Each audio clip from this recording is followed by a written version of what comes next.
All right, so it looks like we're diving into the world of YouTube today. Always exciting. It is. And it looks like we're tackling the big one, the niche, Yeah. figuring out that perfect niche. Yeah. And this source we're looking at claims that picking the right niche is like 70% Oh, wow. of your success on YouTube. That's 70%, huh? 70%. No pressure. Right?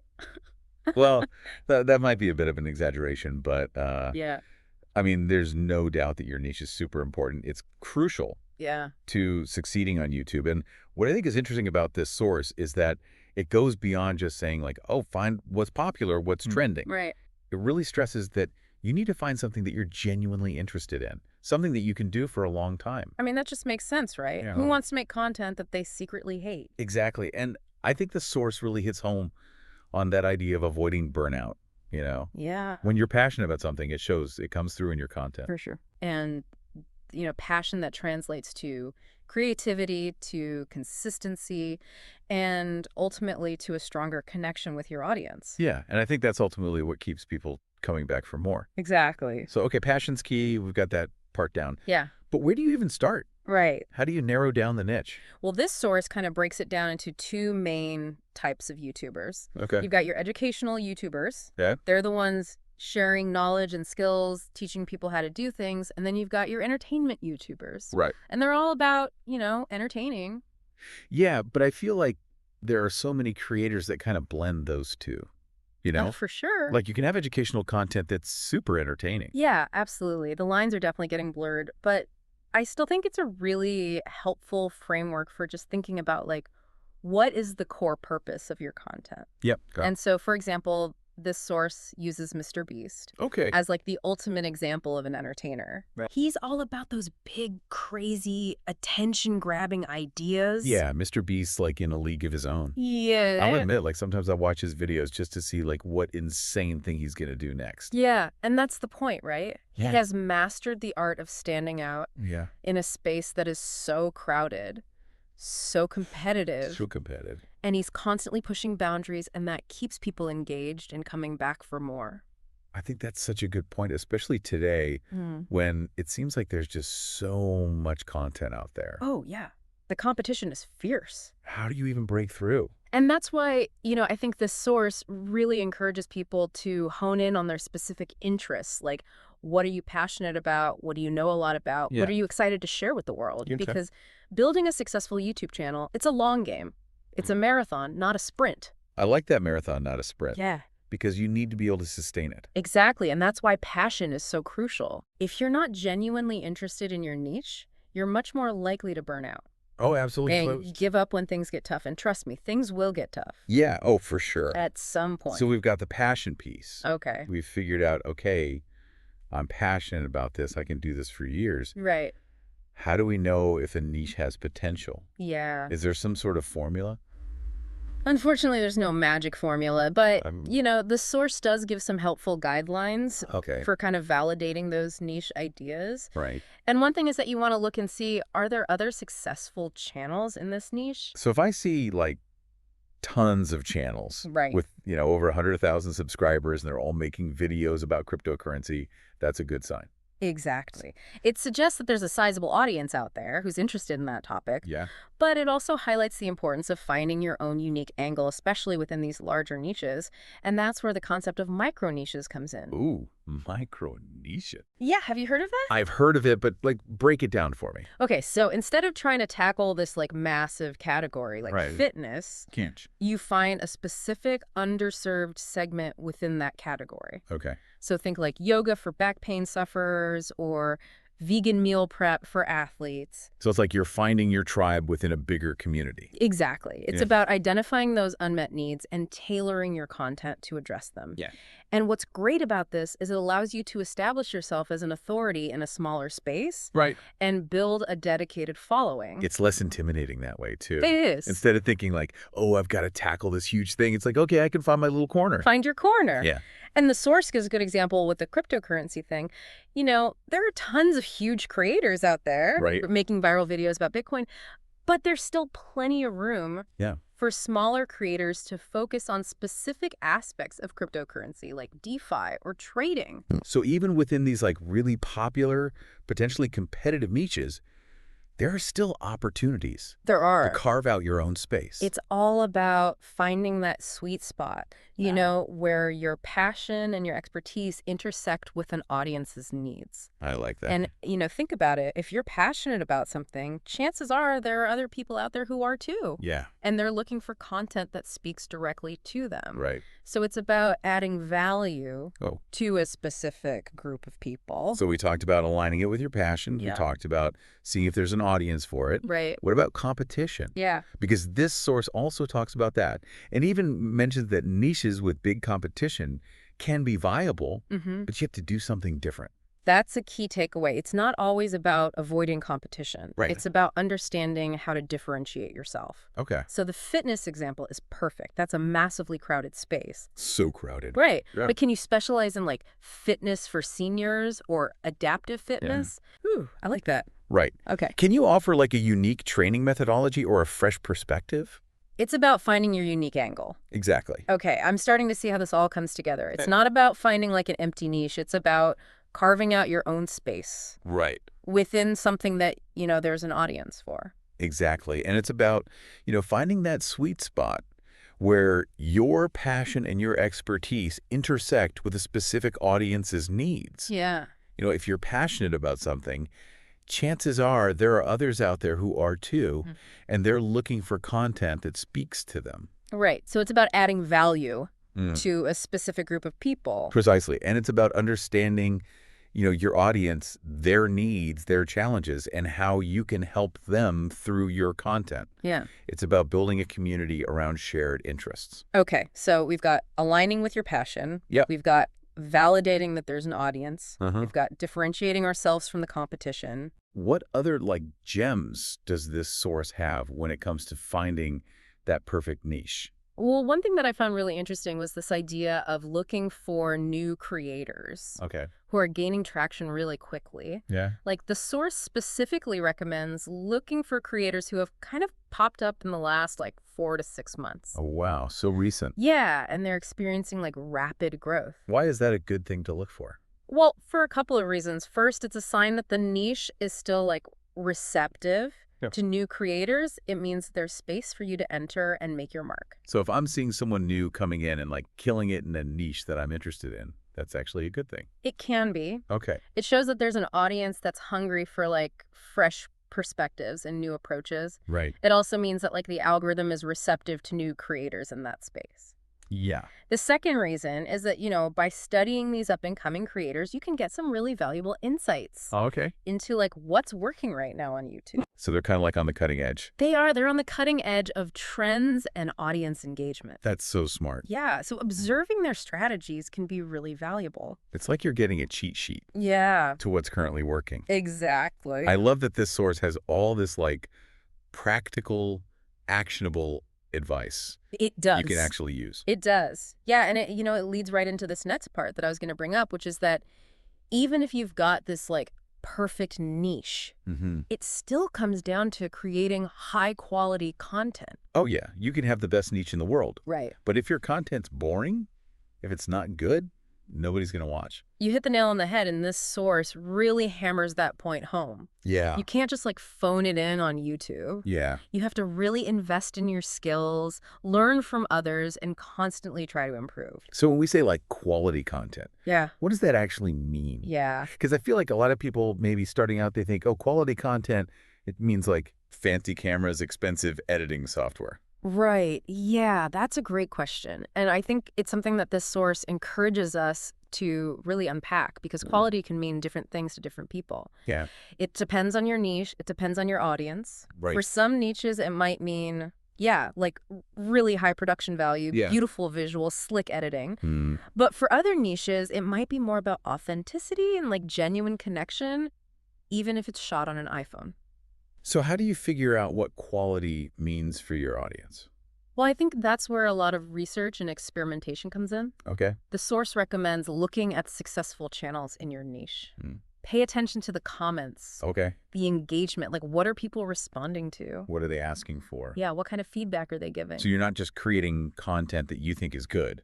Right. You're creating content that your audience is telling you is good. Exactly. It's about finding that balance between your own creative vision and the needs and preferences of your audience. I feel like this all kind of ties back to the algorithm too. It does. Which is like this mysterious thing that none of us can really figure out. Yeah, we can't crack the code. We can't crack it. Nobody outside of Google really knows how it works. Right. But this source does highlight some things that we do know that do influence how the algorithm evaluates your content. Fill me in. I want to know all the secrets. Okay, well, one of the biggest things is watch time. Okay. You know, in the past, YouTube really focused on views as a measure of success, but now they're really emphasizing watch time, like how long are people actually watching your videos? Well, that makes sense. Yeah. Because if they click on it and then they click away after 5 seconds. Exactly. It's a pretty clear sign that it's not holding their attention. Not good. And the algorithm picks up on those signals. You know, if people are bouncing off your videos quickly, it tells YouTube that maybe your content isn't that engaging or valuable. So watch time really is king. Yes. Okay, so how do we keep them watching? Well, the source talks about the importance of a strong hook at the beginning of your videos, something that's going to grab their attention in those first few crucial seconds and make them want to stick around. Oh, it could be like a question.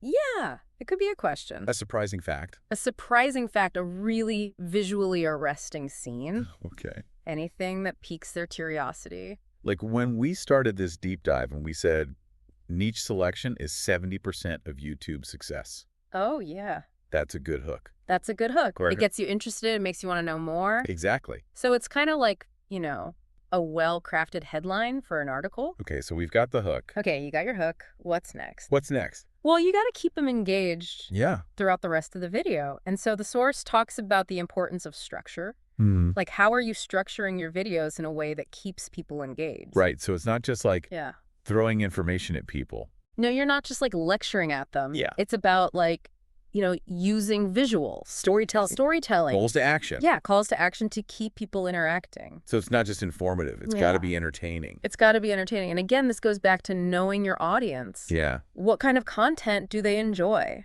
What are their learning styles? What are their pain points? And how can you help solve those problems through your content? There's so much that goes into this. It's a multifaceted endeavor. It is. But, you know, it's really rewarding. Yeah. When you find that sweet spot and you see people connecting with your work. So we've got niche selection, we've got the quality of the content, and we've got that algorithm. Right. But there's got to be more. There's more. What else is important for YouTube success? Well, we can't overlook SEO. Oh, yeah. Search engine optimization. I know that's important for like websites and stuff. Yeah. What about YouTube? It's just as crucial for YouTube, if not more so. And it's all about making sure that your videos are easily discoverable. Okay. When people are searching for that type of content, you know, remember YouTube is essentially like this massive search engine. It is. People are using it all the time. All the time. To find information, entertainment, inspiration. So is it all about keywords, like making sure you've got the right keywords in your title? It's a big part of it, yeah. And description.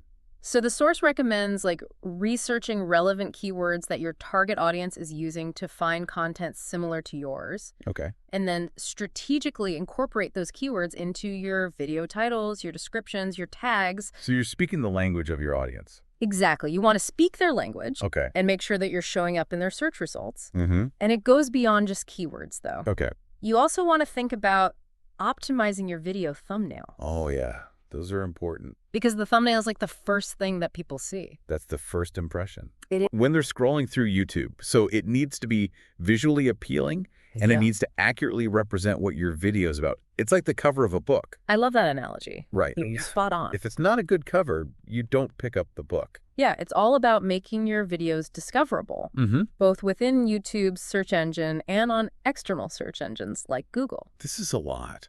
It is. Like, I'm starting to see now why so many people struggle on YouTube. It's true. There's a lot to learn and master. Yeah. But the good news is Okay. that there are so many resources out there Okay, that's good. to help you. Good. YouTube itself is a gold mine of information. There are tons of tutorials and guides on everything from keyword research to thumbnail design. Yeah. And there are also, fantastic online courses and communities that are dedicated to helping creators succeed. So there's really no excuse There's no excuse. not to do your homework. You got to do your homework. Okay, I'm taking notes. And the more you learn and experiment, the more confident and effective you're going to become as a creator. That's good advice. And remember, even the most successful YouTubers started somewhere. Right. They put in the time, they put in the effort. They made mistakes. They made mistakes. They weren't afraid to experiment and, learn along the way. So we talked about passion. We talked about quality content. Yeah. We talked about the algorithm. And now we're talking about SEO. SEO. What else is important for YouTube success? There's more. It really stresses the importance of consistency and patience. Yeah. It reminds us that, building a successful YouTube channel, this isn't like a get-rich-quick scheme. Yeah. It takes time and dedication. It does. And a willingness to keep showing up even when the results aren't immediate. I think those are pretty solid pieces of advice for just about anything in life. You're right. Building a business, learning a new skill, growing a YouTube channel, consistency and patience are key. And I think that's especially true with YouTube. Yeah. It's a marathon, not a sprint. It is a marathon, not a sprint. You said it before. I did. And I think it's worth repeating. Absolutely. And, the source even mentions some stats from Google. Okay. That said, the average YouTube channel takes about a year. Wow. To become eligible for monetization. A whole year. That means reaching 1,000 subscribers and 4,000 hours of watch time. Yeah. That's a pretty significant commitment. It is, but, the source also points out that there are plenty of creators who manage to hit monetization much faster. Okay. Some do it in a few months. Wow. It all comes down to, choosing the right niche. Right. Creating that compelling content. Yeah. And understanding how to really leverage the platform effectively. So it's not impossible to achieve success quickly. No. But it takes, focus, effort, a little bit of luck, I'm sure. Yeah, a little bit of luck always helps. But there's going to be times when you feel discouraged. Oh, yeah, absolutely. Like you're not making any progress. It happens to every creator. Does the source talk about that? It does. It emphasizes the importance of finding ways to stay inspired. Okay. And connected to your purpose. So that might mean connecting with other creators. Yeah. And networking, attending industry events, taking courses to further develop your skills, or even just stepping away from YouTube for a bit. Yeah. To kind of recharge and refocus. Sometimes you just need a break. You do. Step away. Come back with fresh eyes. Remind yourself why you started in the first place. Exactly. And it's like any creative endeavor, you need to find ways to nourish your passion and prevent burnout. And it's also important, I think, to remember that success on YouTube isn't just about the numbers. Okay. It's about creating something that you're proud of, something that brings value to your audience, and, maybe even makes a difference in the world in some small way. Yeah, I think that's a good reminder because it's easy to get caught up. It is. In, views and subscribers. It's a vanity metrics. But at the end of the day, it really is about making those connections. Absolutely. Right. And this source, emphasizes that even if you're not racking up millions of views, right. If you're creating content that you love and it resonates with even a small but dedicated audience, that's something to be proud of. I like that a lot. Yeah. It's about the quality of the connections, yeah. not the quantity of the views. Exactly. And you never know, those millions of views might come eventually. But in the meantime, focus on enjoying the process, honing your craft. Yeah. Building those genuine relationships with your viewers. So much good stuff here. There's a lot. We talked about the niche, the content, the algorithm SEO, all the strategy. The strategy. What about the actual, practical side of it? What kind of equipment do I need? How do I even edit? I'm no Spielberg over here. You don't have to be Spielberg. Okay, good. That's one of the beautiful things about YouTube is that you don't need a Hollywood-level studio to get started. Yeah. You can create amazing content with some pretty simple equipment. Okay, that's a relief. The most important thing is having clear, high-quality audio and video. Okay. You can start with your smartphone. Really? Or a basic webcam and a microphone. Wow. And then gradually upgrade your equipment as your channel grows and you start generating revenue. So you're saying start simple. Start simple. And then upgrade as you go. Level up as you go. Okay, I like it. Yeah. What about lighting? Lighting's crucial. It is. You can tell when someone has good lighting. Natural light is always the best. Yeah, if you can get it. If you can film near a window. Right. But there's also some really affordable lighting equipment that you can invest in. Okay. Like a simple ring light or a softbox. I've heard of those. Yeah, and they can make a huge difference in the quality and just the overall look of your videos. Okay, so we've got the equipment, we've got the lighting. Yeah. Now the big one, editing. Oh. I'm a little scared of editing. I know a lot of people are. What if I'm not good at it?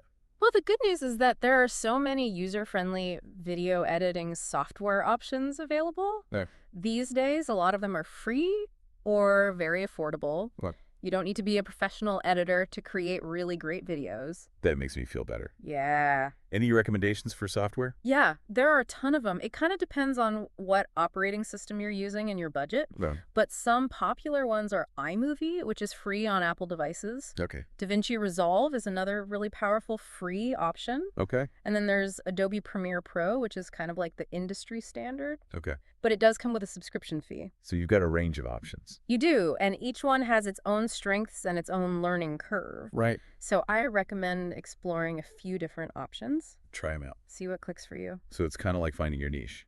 It is like finding your niche. But for editing software. Yeah. For editing software, and just like with your niche, you can start simple and then gradually level up your skills and tools as you gain more experience. Okay. And of course, YouTube is a fantastic resource for this as well. Yeah. There are endless tutorials and guides out there. It's amazing how much information there is. It is. For free. And don't be afraid to experiment and have fun with it. Yeah. Find your own style, your own rhythm. That's part of what's going to make your content unique and memorable. So it's like finding your visual voice.